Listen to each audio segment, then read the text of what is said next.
बरकते यीशु बरकते बरकते यीशु बरकते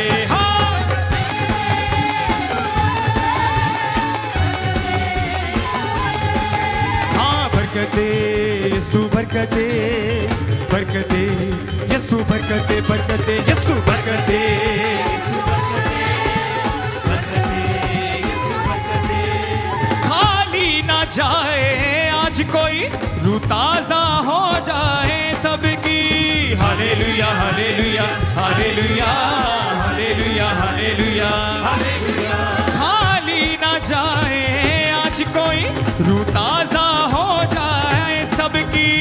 बदले जीवन के रूबरू अब बसना सब में तू ही तू। वो आबे हयात का चश्मा रूह से आज भी भरता है। वो आबे हयात का चश्मा गाए सबसे अपने हाथों को उठा के वो आबे हयात का चश्मा रूह से आज भी भरता है। सब बोले अब्राहम से क्या का खुदा बड़ी कुदरत रखता है। हाँ फतेह का नारा है हो तेरे दर पर आए हैं उम्मीदें लाए हैं आज अपना फजल कर दे।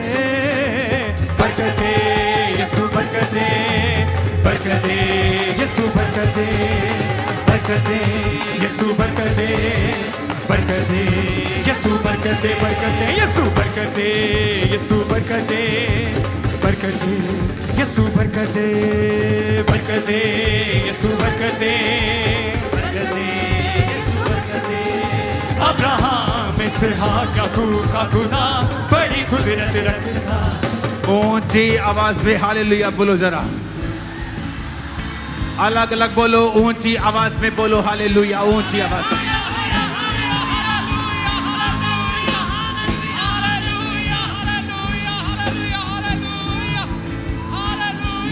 Hallelujah hallelujah hallelujah hallelujah hallelujah hallelujah hallelujah hallelujah hallelujah hallelujah hallelujah hallelujah. सब गाओ hallelujah hallelujah hallelujah hallelujah hallelujah hallelujah hallelujah hallelujah hallelujah hallelujah hallelujah hallelujah. जैसे ही आप हालेलुया बोलेंगे शैतान के बंधन आज आपकी जिंदगी से टूट जाएंगे और पवित्र आत्मा की सामर्थ्य से आप भर के यहां से वापस जाएंगे।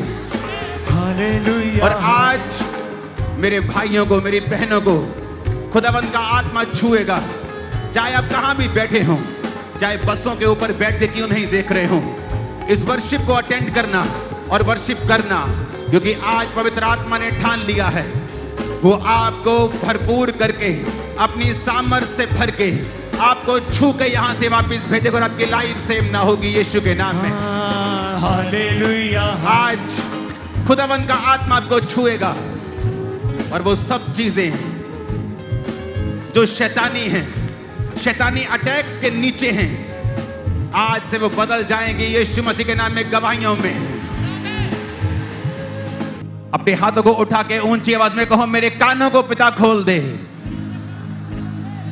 मेरी आत्मिक आंखों को खोल दे, मैं समझ पाऊं, तेरे कलाम को मैं सुन पाऊं अपने आत्मिक कानों से, यानी मैं उसे सुनूं और समझूं। अपने हाथों को उठाओ, आप जहां भी हैं, जिस ओवरफ्लो में, जिस एरिया में आप बैठे हैं, कोई मायने नहीं करता, आप जहां भी हैं, बसों के ऊपर, छतों के ऊपर, जहां भी आप हैं, जस्ट अपने हाथों को उठाओ और परमेश्वर का आत्मा हमारे बीच में है। प्रभु यीशु मसीह के सामर्थ्य नाम में हम मांगते हैं। आप चाहते हो पवित्र आत्मा से भरना? अपने पड़ोसी को बोलो, जीसस क्राइस्ट की सबसे इंपॉर्टेंट आज्ञा क्या है बता? जब प्रभु यीशु मसीह मुर्दों में से जी उठे और 40 दिन वो चेलों के संग रहे और मिरेकल्स करते रहे, उनके साथ खाना खाते रहे, उन्हें यह दिखाने के लिए कि मैं आत्मा नहीं हूं, मैं हड्डी और मांस हूं, मैं जी उठा हूं। 40 दिन प्रचार करने के बाद वो एक पहाड़ पे थे और उस पहाड़ पर परमेश्वर ने कहा, मत्ती 28 उसकी 19 और 20 आयत में उसने कहा, इसलिए तुम जाओ और सब जातियों के लोगों को चेला बनाओ, उन्हें सब बातें जो मैंने तुम्हें आज्ञा दी हैं मानना सिखाओ, और देखो मैं जगत के अंत तक तुम्हारे संग हूं। अगर आप अपनी लाइफ का बेस्ट वर्जन देखना चाहते हैं, आज एक बहन यहां बैठी है जो बोलती है और वो दुखी है और ये कह रही है परमेश्वर को, क्या यही लाइफ है? एक आदमी जो फाइनेंशियली पेन में है, कर्जों में है, बीमारियों में है, वाइफ बीमार है, बच्चे बीमार हैं, और वो कह रहा है क्या यही लाइफ है? एक यंग आदमी डिप्रेशन में है, नशों में है, और उसे लगता है क्या यही लाइफ है? नहीं, ये आपका बेस्ट वर्जन नहीं है। ये वो नहीं है जो परमेश्वर आपको देखना चाहता है। लेकिन अपने आप में से बेस्ट वर्जन निकालने के लिए परमेश्वर की हर एक आज्ञा के साथ परमेश्वर की आशीष है। अगर उसने ये कहा है, मेरी चर्च में एक व्यक्ति आया, उसको किसी ने बता दिया कि तू चर्च में जाएगा तो तेरा डाइवोर्स, जो छुटकारा तुझे जल्दी हो जाएगा, तेरी वाइफ के साथ उसका डिवोर्स चल रहा था। वो चर्च में आया और चर्च में प्रचार चल रहा था कि डाइवोर्स से परमेश्वर नफरत करता है। जब उसने सोचा कि परमेश्वर तो डाइवोर्स से नफरत करता है, तो मैं प्रेयर कैसे करूं कि परमेश्वर मुझे जल्दी छुटकारा दे। उसने प्रार्थना करनी शुरू कर दी, परमेश्वर मुझे छुटकारा नहीं चाहिए, तेरी मर्जी मेरी जिंदगी में पूरी हो। प्रार्थना करने के थोड़े महीने बाद ही उसकी वाइफ से उसका पैचअप हो गया, वो वापिस आई, उनके फिर बच्चे हुए और बच्चे हुए और वो दोनों इकट्ठे रहने लगे। परमेश्वर की सारी ब्लेसिंग्स उसके वचन के साथ जुड़ी हुई है। आप क्रिश्चियन घर में जन्म हुआ, आप क्रिश्चियन घराने में जन्मे, आप पास्टर के बेटे हैं, आप बिशप के बेटे हैं, कोई फर्क नहीं पड़ता है। बाइबल के मुताबिक परमेश्वर किसी का पक्षपात नहीं करता है। वो ये देखता है कि ये आदमी क्या मेरे वचन को फॉलो कर रहा है या नहीं कर रहा है, क्योंकि परमेश्वर की हर एक आशीष उसके वचन के पीछे छुपी है। मुझे संडे मिला और उसने मुझे अपनी गवाही दी, वो यहां मौजूद है, वेलकम में यहां था। उसने कहा, मैं आपके क्रूसेड को देखकर मैंने आपको फॉलो करना शुरू किया। हम क्रिश्चियन थे लेकिन परमेश्वर को फॉलो नहीं करते थे। मैंने आपके वचनों को सुना और मैं 8,000 रुपया महीना तनख्वाह पे लग गया। मुझे नौकरी मिली 8,000 रुपया महीने की। कहता, जब मैंने आपका वचन सुना तो वचन सुनते सुनते परमेश्वर ने मेरे दिल में डाला कि ये 8,000 रुपया तू चर्च में देना शुरू कर दे। अब चर्च के लिए 8,000 रुपया क्या है? नथिंग, लेकिन उसके लिए वो सारा कुछ है। और उसने कहा कि मैं परमेश्वर के वचनों पे चलना शुरू हो गया। मैंने पाप को त्याग दिया, परमेश्वर के वचनों पे चला, बीजों को बोया, प्रार्थनाएं की, फास्टिंग की। जब वो मुझे मिलने के लिए तब भी शायद वो फास्टिंग में था। परमेश्वर ने मुझे एक दिल में डाला कि मैं एक रेंट पे लूं एक पैलेस, और पैलेस उसने रेंट पे लिया और वो चलना शुरू हो गया। आज उसके 4 पैलेस हैं, करोड़ों की जमीन का वो मालिक बन चुका है और लाखों करोड़ रुपया कमाता है। यही मौजूद है हमारे बीच में। उसको थोड़े देर के लिए यहां पे लेके आना। मैं आपको टेस्टिमनी क्यों दे रहा हूं? क्योंकि एक व्यक्ति चर्च में आया, चाहे वो बॉर्न क्रिश्चियन था, चाहे वो मसीह को मानता था पहले से लेकिन वचन पे नहीं चलता था, तो वो उसकी लाइफ में संघर्ष था, उसकी लाइफ में दुख था। आप ही यस, अपना नाम क्या है? सतीश मसीह। मैं नानोहार पिंड है साडा कलनौर दे नाल ही है। और आप 8,000 की जॉब करते थे? जी बिल्कुल पापा जी। और अभी कितने पैलेस है? पैलेस 4 रिजॉर्ट है मेरे। 4 रिजॉर्ट है आपके? जी। और कितनी जमीन है आपकी? 3 लीज पे है, एक मैं पर्सनल बना रहा हूँ अपना। जमीन कितनी है आपकी पर्सनल? 3.5 एकड़।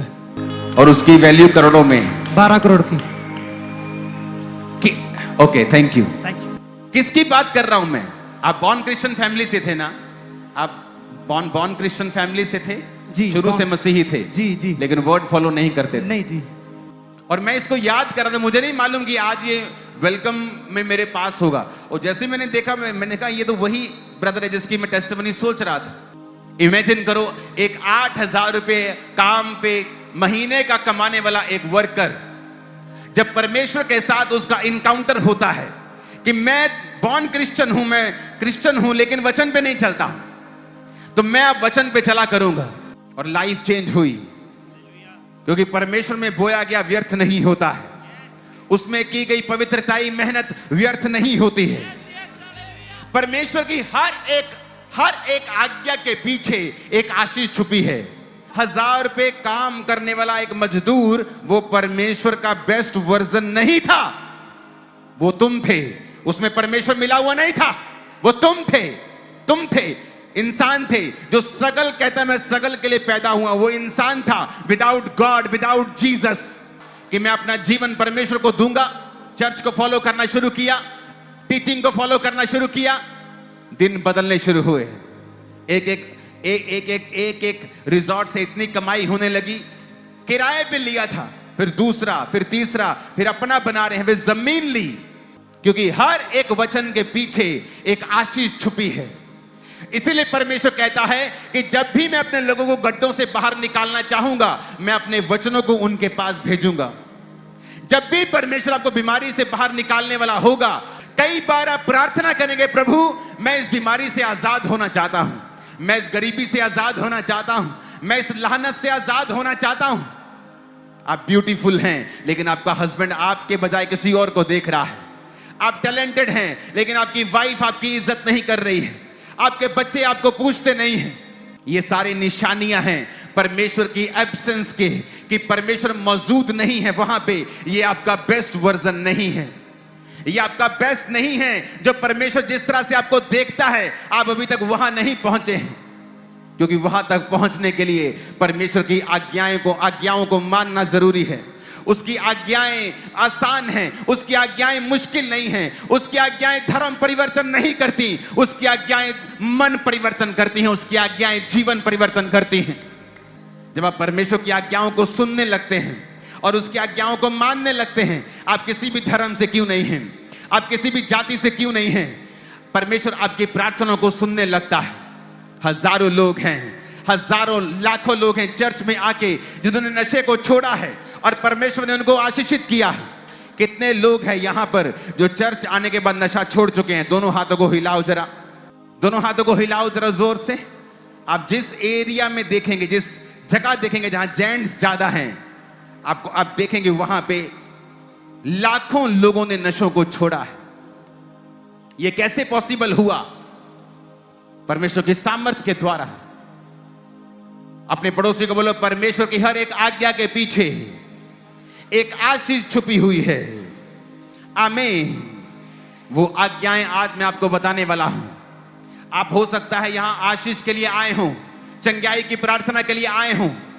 आप यहां पे हो सकता है गरीबी से आजादी लेने के लिए प्रभु से आए हों। मेरे दिन बदल दे परमेश्वर, मुझे बेबी दे खुदावन, या कोई भी आपकी प्रार्थना हो सकती है।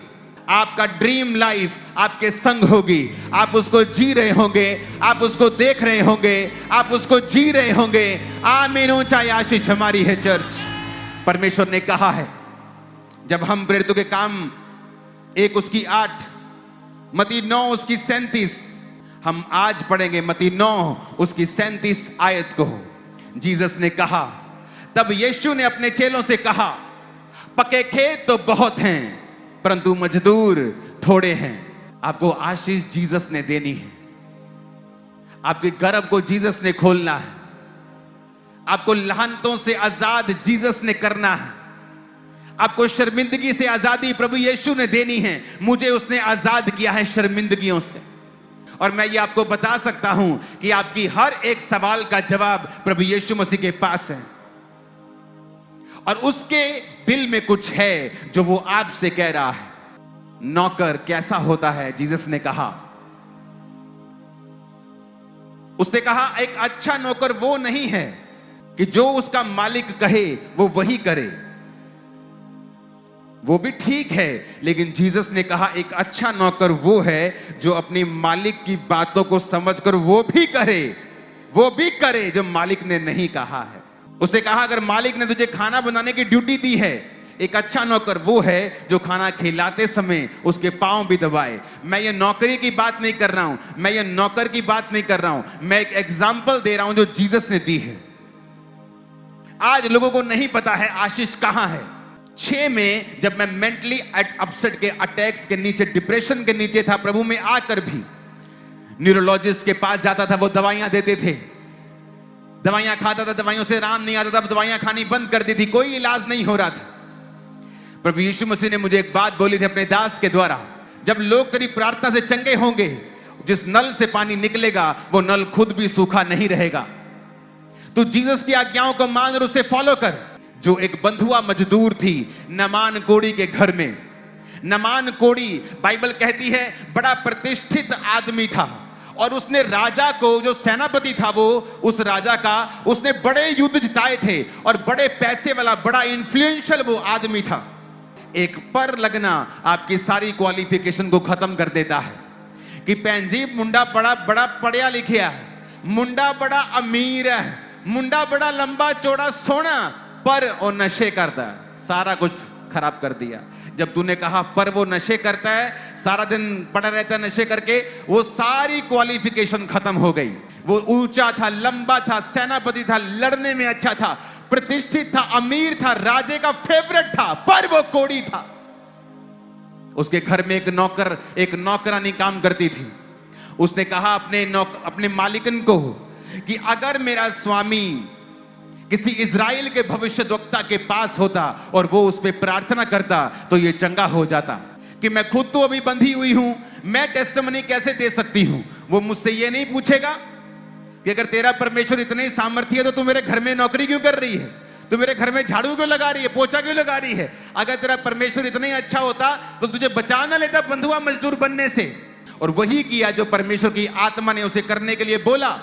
और उसने कहा अगर मेरा स्वामी इजराइल के किसी भविष्यद्वक्ता के पास होता तो वो उसे हाथ रख के चंगा कर देता।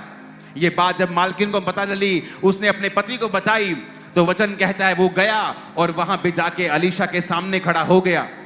और परमेश्वर ने वचन दिया, जा और यरदन नदी में 7 डुबकियां मार, तेरा कोट ठीक हो जाएगा।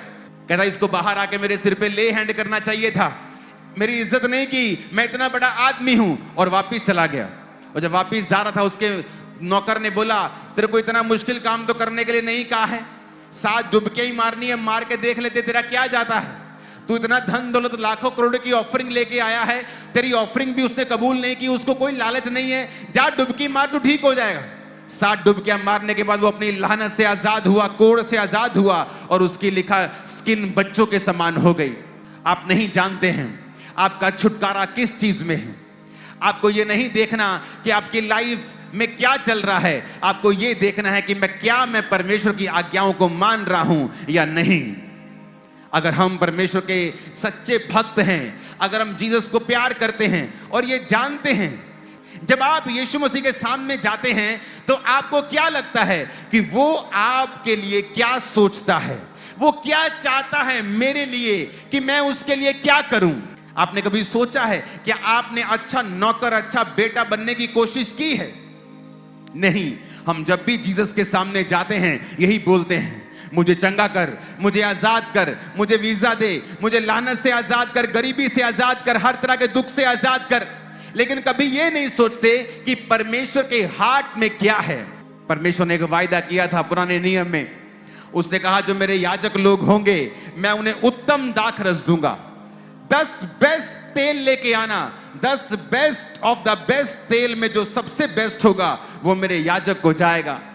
वो प्रतिबिंब था, वो एक प्रतिबिंब था आने वाले समय का, नए नियम का, कि परमेश्वर ने कहा अगर तुम मेरे मजदूर बन जाओ, अगर तुम मेरा काम करने वाले बन जाओ तो मैं तुम्हें दुनिया की उत्तम से उत्तम आशीषों से भर दूंगा। जो तुम्हें चाहिए, जो तुम मांगते हो लेकिन पाते नहीं हो, जो तुम्हें चाहिए लेकिन तुम गवाचे हुए हो, तुम गुम चुके हो, तुम्हें पता नहीं वो चीजें लेनी कैसी हैं। लेकिन आप नहीं जी रहे हैं, लोग नहीं जी रहे हैं जब तक वो इस जब तक वो इस वचन पे नहीं आते कि इस जगत के परमेश्वर ने आपको एक स्पेशल काम के लिए चुना है। जब यीशु मसीह मुर्दों में से जी उठे, उसने एक स्पेशल आज्ञा दी है। वो आज्ञा प्रेरितों के लिए सिर्फ नहीं है, सिर्फ पास्टर्स के लिए नहीं है, इवेंजलिस्ट लोगों के लिए नहीं है, वो सिर्फ प्रचारकों के लिए, टीचर्स के लिए नहीं है। उसने सबसे कहा। 500 से अधिक व्यक्ति जो उस समय यीशु मसीह के संग थे, पहाड़ के ऊपर उसने सबसे कहा, कहता जाओ और सब जातियों के लोगों को चेला बनाओ। मेरी बातें जो शुरू से लेकर अंत तक मैंने तुम्हें सिखाई हैं, उन्हें मानना सिखाओ, और देखो जगत के अंत तक मैं तुम्हारे साथ हूं। जिसको जीसस के हार्ट के बारे में मालूम हो रहा है कि देखो यीशु ने कहा, मेरे यीशु ने कहा कि मजदूर थोड़े हैं। वो ढूंढ रहा है मजदूरों को। वो चाहता है, क्राइस्ट चाहता है कि मजदूर बढ़ें। यीशु ने कहा देखो फसलें बहुत हैं, काटने वाले मजदूर नहीं हैं, ये फसलें खराब हो जाएंगी। अगर एक समय तक नहीं कटेंगी तो सड़ जाएंगी पड़ी पड़ी। तो मुझे मजदूर चाहिए जो फसलों को काट सकें। जो परमेश्वर के पवित्र लोग हैं, जो उसके प्रचारक हैं, जो उसका काम करने वाले लोग हैं, उनके लिए परमेश्वर ने एक स्पेशल आशीष ठहराई है। वो अपनी लाइफ के बेस्ट वर्जन को देखते हैं, अपनी मिनिस्ट्री के बेस्ट वर्जन को देखते हैं, अपने परिवार के बेस्ट वर्जन को देखते हैं, क्योंकि अब वो परमेश्वर के सुसमाचार के साथ जुड़ गए हैं। जो रोज परमेश्वर का प्रचार करते हैं। प्रचार करने के लिए आपको पुलपिट की जरूरत नहीं है। प्रचार करने के लिए आपको सोशल मीडिया की जरूरत नहीं है कि आप वहां पे जाके प्रचार करें तो तभी प्रचार होगा। अपने घरों में आप प्रचार कर सकते हैं, अपने रिश्तेदारों में आप प्रचार कर सकते हैं। मेरे चर्च में एक लड़की काम करती थी, मॉल में काम करती थी, चर्च में आती थी। ये क्या तुम मेरे साथ फ्रेंडशिप करोगी? उसने बताया, उसने कहा नहीं, मेरी ऑलरेडी किसी के साथ फ्रेंडशिप हुई है। उसने कहा किसके साथ? उसने कहा यीशु के साथ, जीसस के साथ मैं ऑलरेडी फ्रेंडशिप में हूं, अब मैं तुम्हारे साथ फ्रेंडशिप नहीं कर सकती। ये बात उसको इतनी अजीब लगी कि मैंने लाइफ में पहली लड़की देखी है जो एक लड़के को बोल रही है कि नहीं मुझे फ्रेंडशिप तुझसे नहीं करनी, मेरी गॉड के साथ फ्रेंडशिप है। उस लड़के को इतना प्रभावित हुआ कि वो लड़का चर्च आना शुरू हुआ। उसने आके देखा कि तुम कहां जाती हो जहां पवित्रता की बातें होती हैं। जो परमेश्वर ये कहता है कि बिना पवित्रता तुम परमेश्वर को देख भी नहीं सकते। देखने का मतलब उसके कामों को देखना, उसके हाथ को देखना, अपने बिजनेस के ऊपर, शरीर के ऊपर, परिवार के ऊपर, अपने जीवन के ऊपर प्रभु के हाथ को, बड़े हाथ को काम करता हुआ देखना। खुदा ने कहा बिना पवित्रता के तुम नहीं देख सकते, मेरे हाथ को काम करता हुआ तुम नहीं देख सकते। वो लड़की ने प्रचार किया। उसने प्रचार करने के लिए माइक नहीं पकड़ा, अपनी लाइफ का कैरेक्टर ऐसा बना लिया कि उसकी जिंदगी चलता फिरता एक प्रचारक बन जाए, वो चलती फिरती प्रचारक बन जाए। ये क्राइस्ट के दिल में सबसे टॉप के ऊपर अगर कोई पॉइंट है वो ये है कि जाओ और सब जातियों के लोगों को चेला बनाओ। और उसने ये बात अपने चेलों से पहले भी कही थी कि देखो फसलें बहुत हैं लेकिन मजदूर थोड़े हैं। उसने ये पहले भी कहा था कि मैं चाहता हूं कि तुम लोगों को बचाओ। 2 कुरिन्थियों 5 उसके 20 में लिखा है, पौलुस कहता इसलिए हम मसीह के राजदूत हैं। मानो परमेश्वर हमारे द्वारा विनती कर रहा है। हम परमेश्वर की ओर से निवेदन करते हैं, मसीह की ओर से निवेदन करते हैं कि परमेश्वर के साथ मेल मिलाप कर लो। मैं परमेश्वर की ओर से लोगों को विनती करता हूं कि जाओ यीशु मसीह के द्वारा परमेश्वर से मेल मिलाप कर लो। मैं आपको बताना चाहता हूं, पंजाब में तो सब लोगों को पता होगा, यहां के लोग फॉरेन जाने के शौकीन हैं। जब आप दिल्ली में अमेरिकन एम्बेसी जाते हैं तो इंडिया का कोई भी पुलिस ऑफिसर, इंडिया का कोई भी लॉ वहां नहीं चलता है, क्योंकि वो American embassy is like a USA. वहां कोई भी लॉ के नीचे चीजें नहीं आती। अगर आप एम्बेसी के खिलाफ लड़ते हैं, अगर इंडियन एम्बेसी यूएसए में है, कोई एम्बेसी पे हमला करता है तो वो इंडिया पे हमला करने के बराबर है। कहता अगर तुम राजदूत बन जाओ, अगर तुम मेरे एम्बेसडर बन जाओ तो तुम्हारी सिरदर्दी मेरी सिरदर्दी है, तुम्हारी इज्जत मेरी इज्जत है, तुम्हारा परिवार मेरा परिवार है, तुम्हारी जरूरतें फिर मेरी जरूरतें हैं। तुम मेरे साथ जुड़ जाओगे और तुम्हारे साथ जो कुछ भी करेगा वो डायरेक्टली मेरे साथ करेगा। वो आपको कह रहा है कि मैं तेरी जिम्मेवारी संभाल लूंगा, मैं तेरे ऊपर अपना हाथ रखूंगा। मेरी कृपा तेरे ऊपर होगी, क्योंकि तू मेरा राजदूत है। उसने चेलों से कहा, मैं चाहता हूं कि तुम मेरे राजदूत बन जाओ। मजदूर थोड़े हैं, फसलें ज्यादा हैं, मुझे काटने वाले मजदूर चाहिए। आज जो कोई व्यक्ति इस बुलाहट को समझ रहा है, चाहे आप जॉब करने के लिए बुलाए गए हों, हाउसवाइफ हो, वो आपका सेकेंडरी काम है। अगर आप अपनी पहली बुलाहट को आज से फॉलो करेंगे कि परमेश्वर का काम आज से मैं वायदा करता हूं कि मैं करूंगा। मैं जहां जाऊंगा, अपने वर्क प्लेस से लेके, अपने दोस्तों से लेके, अपने रिश्तेदारों तक, मैं वहां पे जीसस क्राइस्ट की रूहों को बचाने की कोशिश करूंगा। मैं वहां वहां जाकर परमेश्वर का प्रचार करूंगा। गली में रह के वो शाम को दोपहर को 2 घंटे चुगलियां करने से अच्छा ये है कि तुम जाओ और प्रचार करो। जब तुम प्रचार करोगे तुम मसीह के दूत बन जाओगे। जब तुम मसीह के एम्बेसडर बन जाओगे तो तुम्हारी जिम्मेवारियां फिर मसीह के ऊपर होंगी। अगर तुम बीमार होगे तो परमेश्वर तुम्हारी ओर देखेगा। आज लोग रोते हैं, चिल्लाते हैं। हन्ना रोती थी, चिल्लाती थी, अपने पति को बोलती थी, मेरे बच्चा क्यों नहीं होता। उसका पति पुराने नियम में 1 से ज्यादा पत्नियां होती, 2 पत्नियां थी उसकी। उसने कहा, मेरी पहली पत्नी को बच्चे हैं, तुझे नहीं है। मैं क्या यहोवा हूं जो तेरी कोख को खोल दूं? तेरी कोख को यहोवा ने बंद करके रखा, मैं क्या कर सकता हूं। उसको चिढ़ाती थी, अपने बच्चों के संग खेलते खेलते उसको चुभवी बातें बोलती थी, उसके दिल को चुभती थी, उसके दिल को छलनी करती थी। बाइबल कहती है वो रोती थी, करलाती थी, अपने पति से लड़ती थी, खाना छोड़ देती थी, सारा सारा दिन कुड़ती रहती थी, रोती थी। क्या उसके कुड़ने से बच्चा हुआ? क्या पति के साथ लड़ने से बच्चा हुआ? क्या उसने खाना छोड़ दिया, बच्चा हुआ? बहुत रोई दुखों के कारण, क्या फिर बच्चा हुआ? नहीं। वहां पे जाके प्रार्थना करती है, उसके होंठ हिल रहे थे लेकिन शब्द सुनाई नहीं पड़ता था क्योंकि वो दुखी थी मन में। और उसने क्या कहा? उसने कहा, प्रभु अगर तू मुझे संतान दे और बेटा दे, वो बेटा मैं तेरे भवन में वापस कर दूंगी। यहां पर आ गई परमेश्वर की महिमा की बात कि एक व्यक्ति दुखी हो सकता है, लाचार हो सकता है, वो रोता है, चिल्लाता है, खाना नहीं खाता, वैद्यों के पास जाता है, सब करके देख लिया, कुछ हासिल नहीं हुआ, लेकिन फिर वो फैसला करता है मैं परमेश्वर की आज्ञाओं को मानूंगा। बाइबल में लिखा हुआ है अगर तुम परमेश्वर के लिए कुछ करोगे, मन्नत को मांगोगे, अगर तुम प्रार्थना करोगे, अगर अपना जीवन परमेश्वर की महिमा के लिए दे दोगे तो परमेश्वर तुम्हें ऊंचा करेगा। हर एक आज्ञा के पीछे एक आशीष छुपी हुई है। वो गई और उसने कहा, प्रभु अगर तू मुझे बेटा दे, तेरे भवन में वो बेटा वापस कर दूंगी, तेरा काम वो किया करेगा, तेरी सेवा वो किया करेगा। और क्या हुआ? 1 साल भी बीतने नहीं पाया था। लिखा उसके बाद वो कभी उदास नहीं रही। जब परमेश्वर के दास ने कहा था भवन में, जा इज़राइल का परमेश्वर यहोवा तुझे मन चाहा वर दे, फिर वो कभी उदास नहीं हुई, पति से कभी नहीं लड़ी, सौतन के चिढ़ाने से कभी दुखी नहीं हुई। उसको पता था उसने परमेश्वर की महिमा के लिए कुछ मांगा है। अपने बिजनेस को करते करते कमेटियां डाल के उठा उठा के आप दुखी हो गए हैं, कर्जों से दुखी हो गए हैं, फाइनेंशियल हालत से दुखी हो गए हैं। और दुखी होने से आप नहीं छूटेंगे। वो दुखी होना, वो आंसू बहाना आपको छुड़ाएगा नहीं। आप उस सिचुएशन में 10 साल रह सकते हैं, 20 साल रह सकते हैं, प्रभु को कंप्लेंट कर सकते हैं, जबकि वो ऑलरेडी वचन में लिख चुका है कि निकलना कैसे है उस प्रॉब्लम से। अब मुझे खुदा की महिमा के लिए कुछ मांगना है। क्या आपने कुछ किया है आज तक खुदा की महिमा के लिए? आप क्रिश्चियन हैं, बाप क्रिश्चियन, मां क्रिश्चियन, दादा क्रिश्चियन। चलो बताओ, इस 2026 में कितने लोग चर्च में आपकी वजह से गए हैं?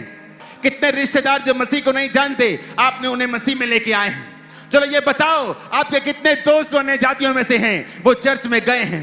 चलो ये बताओ, आप जिस बॉस के पास काम करते हैं या जो स्टाफ आपके नीचे काम करता है, उसमें से कितनों ने यीशु मसीह के वचन को माना है आपके कारण?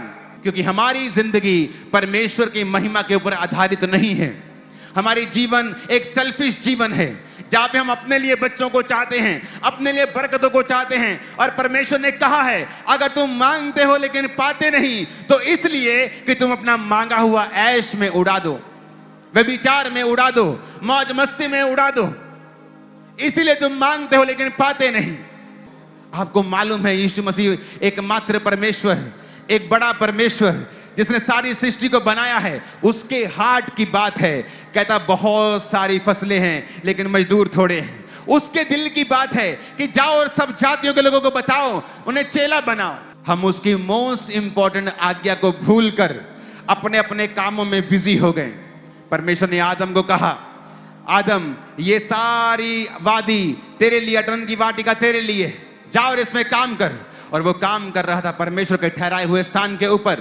काम करता करता परमेश्वर ने कहा, आदम का अकेला रहना ठीक नहीं है। आदम परमेश्वर की ग्लोरी में था, आदम प्रभु का ठहराया हुआ काम कर रहा था।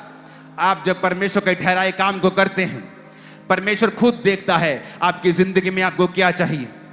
वो खुद देखता है कि आपकी लाइफ में अब क्या जरूरत है। लेकिन परमेश्वर ने मेरे काम को देखते थे, प्रोफेसी मेरे को दी थी 2014 की 13 के एंड में कि तू मैरिड होगा, बहुत जल्द लड़की को ढूंढना शुरू कर। 14 में मैंने ये बात करनी शुरू की और 17 जनवरी को मैं एंगेज हो चुका था। परमेश्वर जानता है आपको क्या चाहिए। कब देगा वो? जब आप मशरूफ होंगे, बिजी होंगे परमेश्वर के ठहराए हुए कामों को करने के लिए। आप दुखी हैं क्योंकि आपको अच्छा रिश्ता नहीं मिल रहा, लेकिन आप इसलिए दुखी नहीं हैं कि आपके मोहल्ले के लोग बचाए नहीं जा रहे हैं। बहुत से आपके दोस्त, बहुत सी आपकी सहेलियां, मेरे बहनों की अभी तक मसीह में नहीं हैं। उस बात के लिए आप दुखी नहीं हैं, पर आप इस बात के लिए दुखी हैं कि आपका रिश्ता आपको नहीं मिल रहा है। वो आपका बेस्ट वर्जन आपके बीच में से निकाल कर देगा। आज मैं हैरान होता हूं कि आप ये सोच सकते हैं कि एक 8,000 कमाने वाला व्यक्ति आपको आके ऑफिस में बोले कि उसने 12 करोड़ की जमीन ली है। और मैं कोई पुरानी पीढ़ी की बात नहीं कर रहा हूं, मैं 10 साल की सिर्फ बात कर रहा हूं। 10 साल में टर्न अराउंड हुआ, और टर्न अराउंड होना उस 2-3 साल की शुरुआत में ही जब फॉलो करना शुरू किया, शुरू हो गया था, और वो बढ़ता गया और वो बढ़ता गया। जब आप क्राइस्ट की महिमा के लिए अपना जीवन देते हैं, सिर्फ खामबरा चर्च जीवित चर्च नहीं, बहुत सी चर्चेस जीवित चर्चेस जहां मसीह की महिमा होती है, जहां रूह को बचाने का दर्शन है, जहां परमेश्वर को बचाने, उसकी रूह को बचाने का दर्शन है। जब आप उन सभाओं में जाते हैं, आप उन चर्चेस में जाते हैं, आपका पास्टर चाहे आपको मिले चाहे ना मिले, आप कोई बाबा लाइन में थोड़ी होगा, आपको बाबा से मिलना ही मिलना है। आप परमेश्वर के वचन को सुनने के लिए आए हो, आप मुझे देखने थोड़ी आए हो। मैं वचन को सुनाने के लिए आपको यहां आया हूं। जब आप जीवित चर्चों में जुड़ते हैं, परमेश्वर आपको ध्यान से देखता है। आपकी लाइफ में सारी चीजें होनी शुरू हो जाती हैं, क्योंकि आप जीवित चर्च में हैं जहां पर रूहें बचाने का काम हो रहा है। आप पैसा नहीं है, डोंट वरी। जिस दर्शन में चर्च आपकी चल रही है, उस दर्शन के लिए आप प्रार्थना करने शुरू करते हैं। लेकिन उस व्यक्ति की वो पूंजी थी, पूरे महीने की कमाई थी, वो उसका हार्ट था, वो रूहें बचाने का, बोने का, प्रेयर का, पवित्रताई का। और परमेश्वर दिलों को देखता है, पैसों की अमाउंट को नहीं देखता। एक विधवा जिसने 1 रुपए वो अधेले के बराबर, दमड़ियों के बराबर, कोड़ी के बराबर डाल दिया था। धनवानों ने हजारों डाला, लेकिन परमेश्वर ने कहा जो इस विधवा ने डाला वो कहीं ज्यादा है। बाकियों ने बढ़ती में से डाला है, इसने अपनी घटती में से डाला है। वो हार्ट देखता है आज भी, दिल देखता है आज भी, क्या आपके दिल सुसमाचार के साथ जुड़े हुए हैं या नहीं। इस परमेश्वर की सबसे बड़ी आज्ञा के साथ जुड़े हुए नहीं हैं। हमारा जीवन इस आज्ञा के ऊपर बना हुआ नहीं है। आप सब पास्टर नहीं बन सकते। आप में से डॉक्टर्स हैं, अगर आप सब पास्टर बन जाएंगे, डॉक्टर्स को कौन बचाएगा? नर्सों को कौन बचाएगा? साइंटिस्ट को कौन बचाएगा? आप में से लोग साइंटिस्ट। आज अफ्रीका में बड़े देश, अगर कोई साइंटिस्ट उनको यीशु के बारे में बताता ही नहीं, तो वो साइंटिस्ट तो कैंसर मेडिसिन को खोज कोई करता रहता, उनको कौन बताता? डॉक्टर्स को कौन बताता? साइंटिस्ट को कौन बताता? आज मोस्टली लोग जब स्पेस का गेड़ा लगा के आते हैं, मोस्टली क्रिश्चियन बन जाते हैं। जाओ देखो उनकी थ्योरी को। इसलिए परमेश्वर ने हर वर्ग में से, हर जाति में से लोगों को चुना है।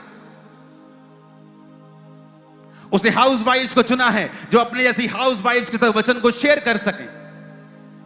अगर हमारे जीवन, याद रखना आज मेरी बात को, अगर हमारे जीवन इस आज्ञा के ऊपर बने हुए नहीं हैं, आप कोई भी हो सकते हैं, आप बेस्ट लाइफ नहीं जी पाएंगे, क्योंकि आप परमेश्वर के हार्ट की जो बेस्ट डिजायर है, आप उसके अंडर नहीं हैं। आप सेल्फिश जीवन जी रहे हैं, जिसको अच्छी चर्च इसलिए जाना है कि वो हील हो सके।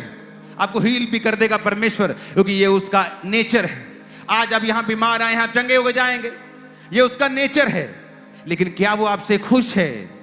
क्या वो आपके साथ आनंदित है? क्या वो आपको अपने फेवरेट बेटी और फेवरेट बेटे के रूप में देखता है या नहीं देखता है? क्या आप अपनी लाइफ का बेस्ट वर्जन जी पाएंगे या नहीं? बात ये इस चीज की है। और परमेश्वर ने कहा, तुम जहां भी हो, क्या तुम लोगों को मानना सिखा रहे हो? क्या लोगों को आज्ञाएं मानना सिखा रहे हो? क्या लोगों को चेला बना रहे हो? तुम्हें बाइबल की फुल नॉलेज नहीं चाहिए। आप हैरान हो जाएंगे, आप हैरान हो जाएंगे जिस दिन मुझे परमेश्वर के बारे में मालूम हुआ। और मैं अभी तक पापी था, बचा नहीं था, बपतिस्मा नहीं लिया था, जस्ट यीशु मसीह के बारे में सुना था।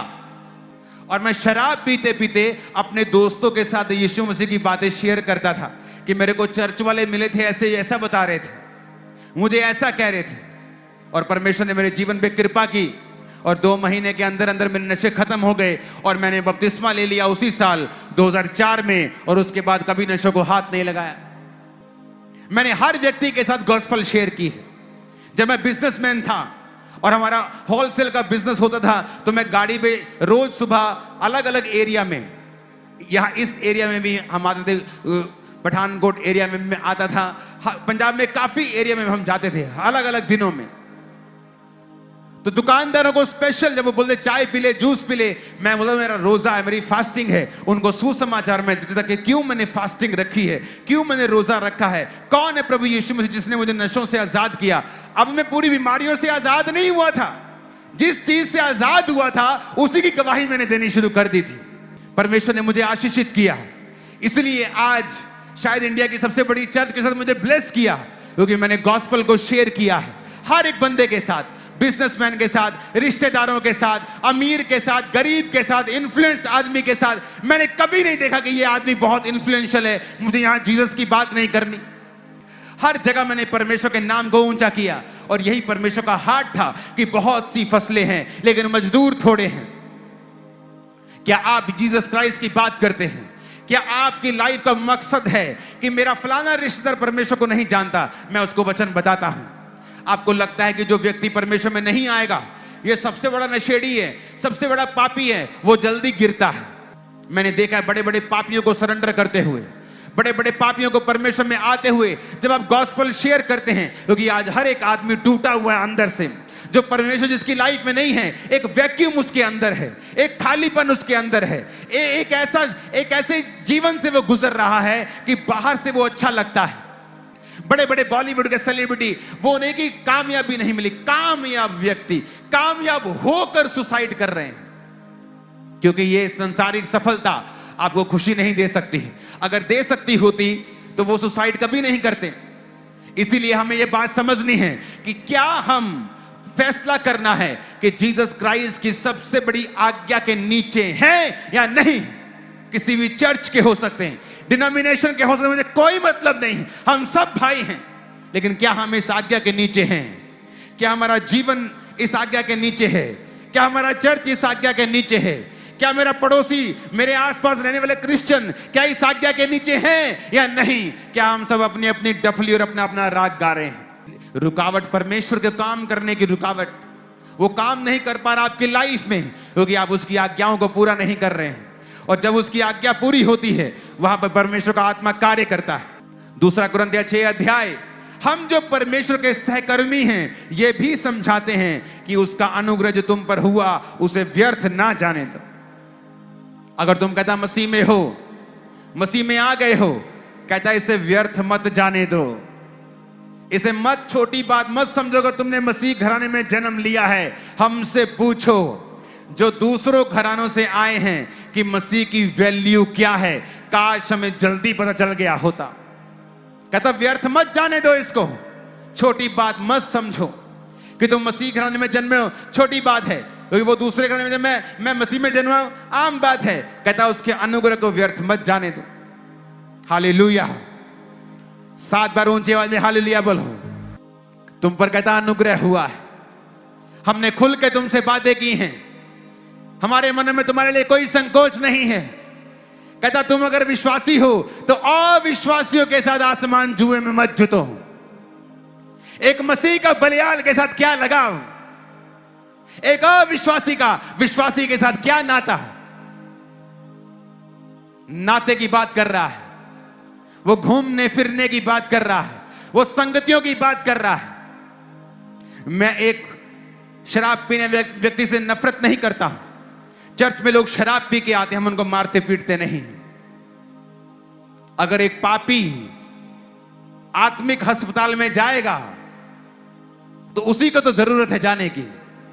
एक अच्छा भला आदमी अस्पताल में नहीं जाता।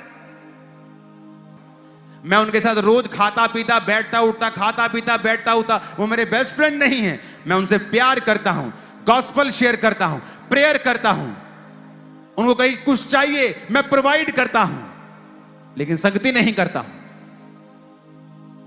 तुम्हारी संगति किसी व्यभिचारी के साथ, जो व्यभिचारी है, जो गलत कामों में है, तुम उसके साथ संगति रखते हो। पौलुस कहता तुम अनुग्रह को व्यर्थ कर रहे हो। जो खुदा ने तुम्हें अनुग्रह दिया ना, तुम मिट्टी में मिला रहे हो। कहता अविश्वासियों के साथ आसमान जुए में क्यों जोत रहे हो? धार्मिकता और अधर्म का क्या मेलजोल? और उसने आगे समझाया, कहता अगर मैं तुम्हें कहूं कि तुम इस जगत के पापियों और शराबियों और व्यभिचारों की संगति ना करो, फिर तुम्हें जगत से ही निकल जाना पड़ेगा। पर कहता मैं तुम्हें उनके साथ मेलजोल ना करने के लिए नहीं कह रहा हूं, मैं संगति की बात कर रहा हूं। जो परमेश्वर के साथ संगति करता है उसके साथ एक आत्मा हो जाता है। जब आप प्रभु के साथ संगति करते हैं आप वन स्पिरिट हो जाते हैं। आज जब मैं परमेश्वर के आत्मा से यहां आ रहा था तो परमेश्वर ने कहा, मैं मैसेज देने का तैयार नहीं था। परमेश्वर कहा नहीं, लोगों को बोलना है कि गुरदासपुर में से ही वो आपके लोगों को उठाएगा विधानसभा में। उसने कहा मैंने आपको बोल दिया। जब आप उसके साथ संगति करते हैं आप उसके साथ एक आत्मा हो जाते हैं। जब आप पापियों के साथ संगति करते हैं आप उनकी रंगत को लेते हैं। खरबूजे को देखे खरबूजा रंग बदलता है, वो आपके विश्वास को कमजोर करते हैं।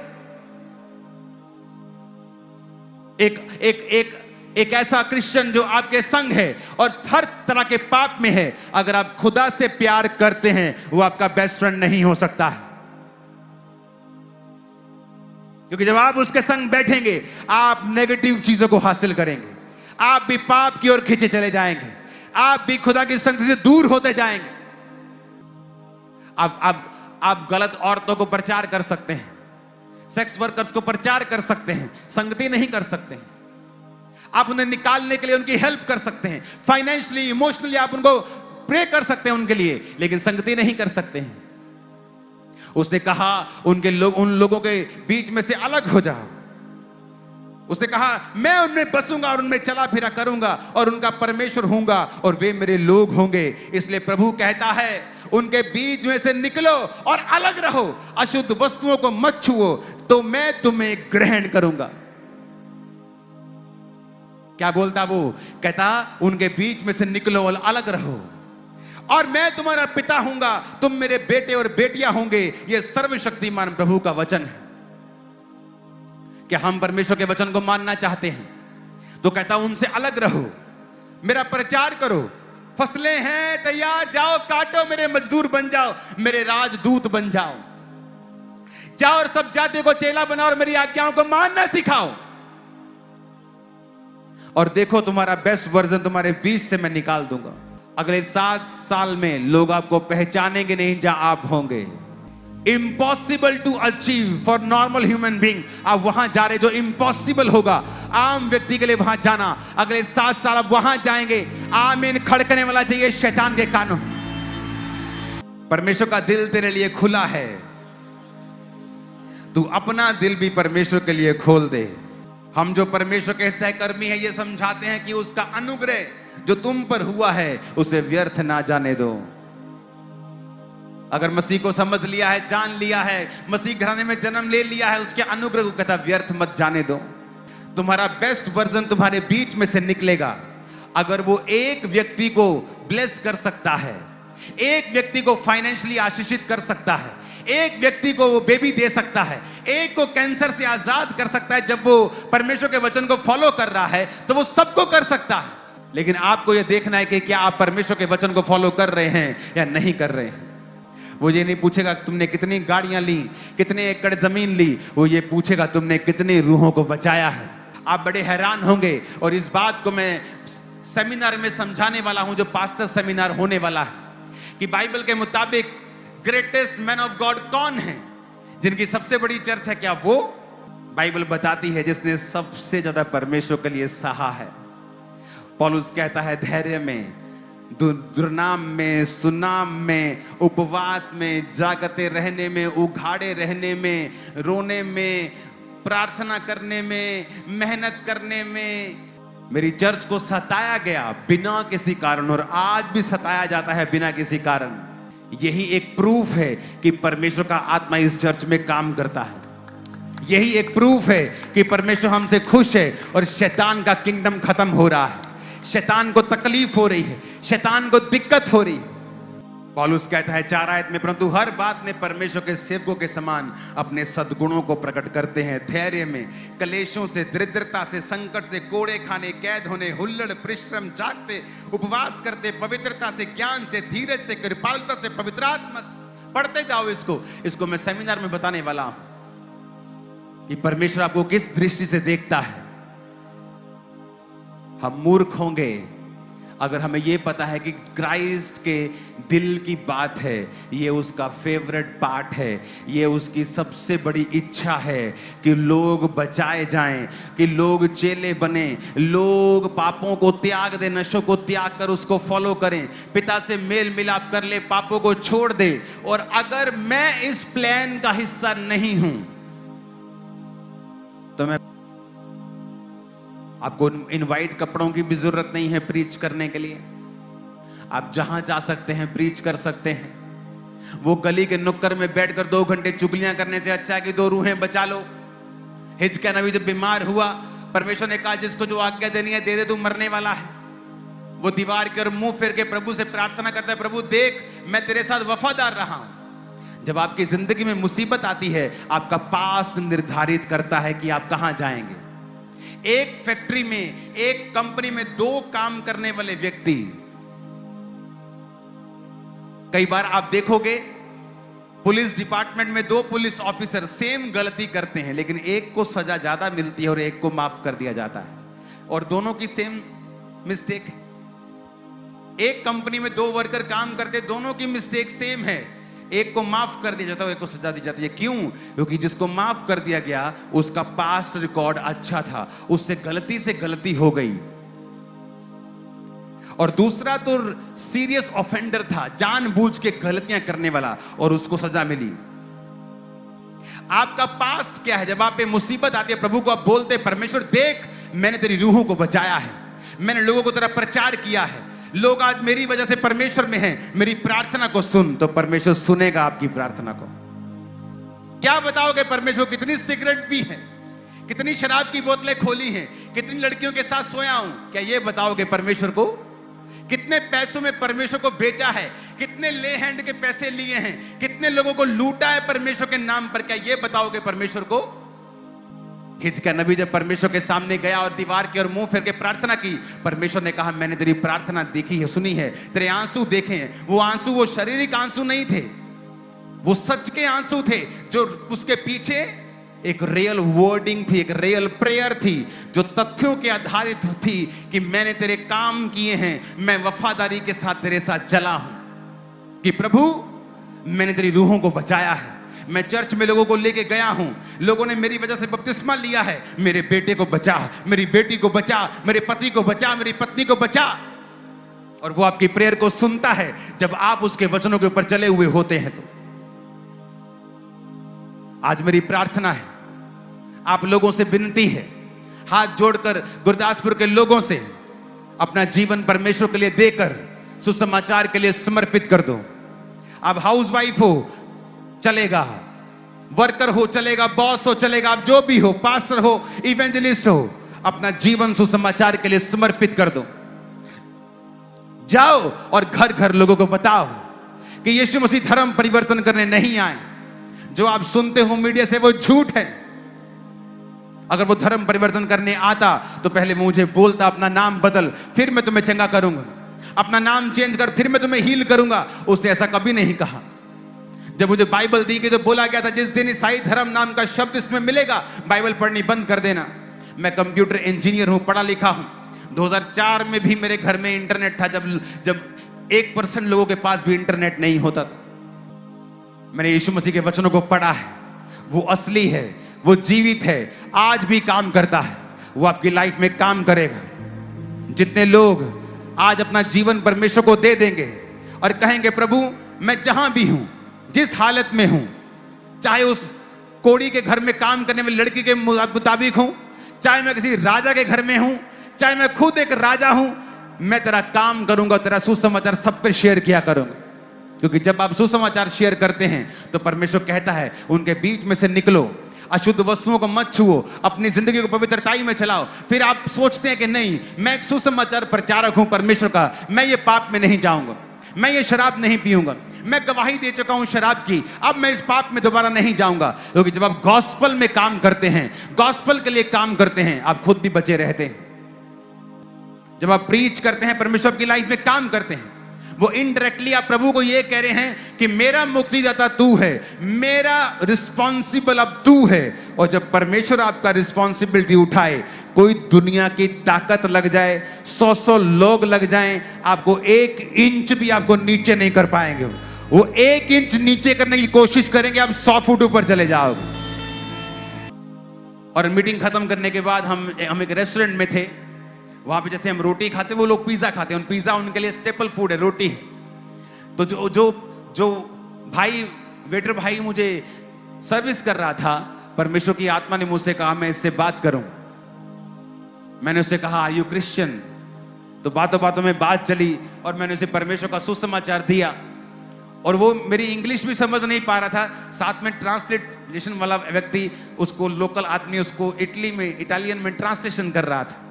और परमेश्वर ने उसको छुआ, कहता मैं आपको जानता नहीं, मैंने कभी आपको देखा नहीं है, पर जब मैं आपको सर्व कर रहा था ना, मेरे दिल को कुछ हो रहा था, पता नहीं क्या हो रहा था। मैंने कहा जब तू मुझे सर्व कर रहा था, मेरे दिल को भी कुछ हो रहा था कि मैं तुझे गॉस्पल शेयर करूं। मैंने उसे परमेश्वर का गॉस्पल शेयर किया और मालूम हुआ कि बहुत सालों से उसके पास बेबी नहीं, और उसको गॉस्पल मैंने शेयर की और मैं वहां से आ गया। आप कहीं भी गॉस्पल शेयर कर सकते हैं, रेस्टोरेंट में कर सकते हैं, रास्ते में कर सकते हैं, आपके घर के पास पुलिस नाका लगा है, आप वहां जा सकते हैं, पानी देने के बहाने उन्हें गॉस्पल शेयर कर सकते हैं। आप कहीं भी गॉस्पल शेयर कर सकते हैं। आपके घर के पास 4 मजदूर लगे हुए हैं, आप जाइए, ठंडा पानी उन्हें पिलाइए, गॉस्पल शेयर कीजिए। आप कैसे भी गॉस्पल शेयर कर सकते हैं। एक शराबी को शराब पीने का बहाना चाहिए होता, आज उदास है, ओ खोल ला बोतल यार, ब्याह बोतल खोल ला, मर गया कोई बोतल खोल, उसको बोतल खोलनी है, चाहे कोई भी हो जाए। आपको गॉस्पल देनी है, चाहे कुछ भी हो जाए, गॉस्पल देनी है, कुछ भी हो जाए, आपको सुसमाचार देना है, कुछ भी हो जाए। और देखो, फिर ऐसा करके देखो लाइफ कैसे बदलाव लेती है, कैसा टर्न अराउंड परमेश्वर मारता है, कैसे सबसे नीचे से कैसे टॉप पे वो लेके जाता है। आप जल्दी मुझे गवाही देने के लिए यीशु के नाम में आ रहे हैं। आमीन छोटा लगा मेरे को, आमीन छोटा ही। मेरे मसीह में आने से कुछ देर पहले मेरी जिंदगी से अलग हो गया। वो भी दुखी था, मैं भी दुखी था, और कारण बहुत छोटा सा, और मुझे मालूम नहीं था ऐसा क्यों हो रहा है मेरे साथ। जब मैं मसीह में आया, मैं आपको आज बता रहा हूं, अगर मैं उस दोस्त का दोस्त होता, मैं मसीह से बैकस्लाइड हो जाता। अगर वो मुझे एक बार कह देता कि अंकुर चर्च नहीं जाना आपा। हम वो दोस्त थे जो एक दूसरे के लिए मरने मारने को तैयार होते थे। अगर किसी ने कुछ कह दिया किसी दोस्त को, किसी दूसरे आदमी ने, तो उसको चाहे पीटना पड़े, कोई प्रॉब्लम नहीं, पर दोस्त को खुश रखना है। दोस्त के साथ दोस्ती थी। मैं और मेरा भाई, हमने एक ही दिन बपतिस्मा लिया। मैं अपनी फैमिली के करीब नहीं था जितना मेरा भाई मेरी फैमिली से जुड़ा हुआ था। जब मेरी फैमिली ने हम दोनों को वापस बैकस्लाइड होने के लिए खींचा कि नशे कर लो, चर्च वापस नहीं जाना, मेरा भाई बैकस्लाइड हो गया और मैं नहीं हुआ। परमेश्वर आपके जीवन में घटनाओं को करता है अपने मकसद के लिए। आज मेरा भाई क्रिश्चियन है, वापस आ गया। मेरी फैमिली जो रोकती थी वापस आ गई, सब सेवा करते हैं। लेकिन बात सुनो मेरी, जो गवाही मैं आपको दे रहा हूं, परमेश्वर कहता है उनसे अलग रहो। क्योंकि जब तक आप अलगताई में नहीं जिएंगे, आप खुदा आपको बना नहीं पाएगा, आपका बेस्ट वर्जन निकाल नहीं पाएगा, आप सो डिस्ट्रैक्टेड रहेंगे। परमेश्वर ने कहा आदम के अंदर से मुझे बेस्ट औरत को निकालना है, तो लिखा, तो परमेश्वर को आदम को गहरी नींद में डालने की जरूरत क्या है? वो खुदा है, वो कहेगा आदम इधर आ, पसली को निकालेगा, मांस भरेगा, ये ले। पर लिखा उसने डीप स्लीप में डाला ताकि आदम डिस्ट्रैक्टेड ना हो। अगर आदम डिस्ट्रैक्टेड होगा, पूछने लगेगा ये क्यों हो रहा है, ये क्यों हो रहा है, ऐसे कैसे हो रहा है, परमेश्वर काम नहीं कर पाएगा। परमेश्वर का दूत कहता, जकरिया तेरे घर में बच्चा होगा। कहता ये कैसे हो सकता है, मेरी पत्नी बांझ है, मैं बूढ़ा हूं। दूत को डर लग गया, उसे मालूम था कि ये अपने मुंह से अपनी प्रेगनेंसी खत्म कर लेगा। उसने कहा जब तक तेरे घर में बच्चा नहीं होगा तू गूंगा रहेगा। परमेश्वर ने सजा नहीं दी उसको, लोग बोलते सजा नहीं दी, उसको बचाया परमेश्वर ने कि अगर ये बोलते रहेगा मेरे हो नहीं सकता, मेरे हो नहीं सकता, कितना हो सकता, ऐदा कितना हो, मेरे हो ही नहीं सकता, मेरी वाइफ बहुत बुढ़ी, मैं बहुत बुढ़ा, हो ही नहीं सकता। दूत ने कहा इसको गूंगा कर दो कि जब इसके हो जाएगा, जब उसके हो गया तो लोग पूछने लगे उसके रिश्तेदार इसका नाम क्या रखना है। उसने कहा पट्टी लेके आओ। उसने पट्टी पे लिखा यूहन्ना। जैसे यूहन्ना लिखा उसकी जीभ खुल गई, क्योंकि जो कुछ वो आपके अंदर से करना चाहता है, if you are a distracted man, अगर आप डिस्ट्रैक्टेड हैं क्योंकि आपकी बेस्ट फ्रेंड आपको डिस्ट्रैक्ट कर रही है, आपके अंदर से बेस्ट वर्जन परमेश्वर नहीं निकाल पाएगा। आपका बेस्ट फ्रेंड आपको डिस्ट्रैक्ट कर रहा है, आप नहीं निकाल, इसलिए परमेश्वर ने कहा उनके बीच से अलग हो जाओ और अलग रहो और अशुद्ध वस्तुओं को मत छुओ। अगर आप नहीं समझेंगे, अब्राहम जिस जाति में रहता था वो लोग भविष्य देखते थे, आदमी की शक्ल देखकर भविष्य बताने वाले लोग थे। और परमेश्वर जानता था जब तक अब्राहम को मैं इन लोगों के बीच से निकालकर अलग नहीं करूंगा, मैं अपनी मर्जी पूरी नहीं कर सकता हूं। इसलिए परमेश्वर ने कहा था अब्राहम अपने लोगों, पिता, कुटुंब के देश को छोड़ के अलग हो जा। क्या परमेश्वर वहां नहीं ब्लेस कर सकता? नहीं कर सकता है, वो होगा नहीं, क्योंकि वो so much distraction, so much things रहेंगी कि वो ध्यान नहीं दे पाएगा परमेश्वर क्या कहता है। तो परमेश्वर ने मुझे अलग किया। वो दोस्त मेरा वापिस आया, हम फिर दोस्त हैं आज, पर वो मेरा इतना भारी दोस्त नहीं है कि मुझे कुछ मसीह के बारे में बोले और मैं मान जाऊं, पर मैं उसका इतना भारी दोस्त जरूर हूं कि मैं उसे मसीह के बारे में रोज बताता हूं, रोजानी जब मिलता है बताता हूं। आप मेरी बात समझ रहे कि नहीं? सब कुछ मसीह के लिए है। मसीह ने आपको चुना है, आपको तैयार किया है, मसीह घराने में आपका जन्म हुआ है। पौलुस कहता है इसे व्यर्थ मत जाने दो, इस अनुग्रह को व्यर्थ मत जाने दो। ये बड़ा अनुग्रह है तुम पर। आज ये इंपॉर्टेंट नाइट है, आपको पता है परमेश्वर ने आपसे बात की है, आपको पता है परमेश्वर ने आपका उत्तर दिया है, उसने आपको बताया है कि तेरी लाइफ का बेस्ट कैसे निकलेगा तेरे अंदर से। तुम्हारे लंगड़ों को अभी चलाएगा 10 मिनट के अंदर, लेकिन जो परमेश्वर का मकसद है वो मैं तुम्हें बता रहा हूं। तैयार हो पूरा करने के लिए उस मकसद को? तैयार हो सेवा करने के लिए, सुसमाचार बांटने के लिए? जिस जिंदा चीज को मिलो उसे परमेश्वर के बारे में बताओ। अपने घुटनों पे आ जाओ। एक सॉन्ग हम गाएंगे, ओके? उस सॉन्ग के दौरान क्वायर आप तालियों के साथ वर्शिप करेंगे, आंखें बंद करके, और ये प्रेयर करेंगे कि परमेश्वर, पवित्र आत्मा की आंधी यहां पे आए और तेरे लोग होली स्पिरिट से भर के जाएं। यीशु ने कहा पवित्र आत्मा तुम पर आएगा तो तुम सामर्थ को पाओगे। तैयार हो सेवा करने के लिए? खुदा को अपना जीवन देना चाहते हैं या मान चुके हैं कि मैं प्रभु को अपना जीवन दूंगा? मैं आपके लिए पहले एक प्रेयर करूंगा और उसके बाद मैं प्रेयर करूंगा आपके पवित्र आत्मा की भरपूरी के लिए।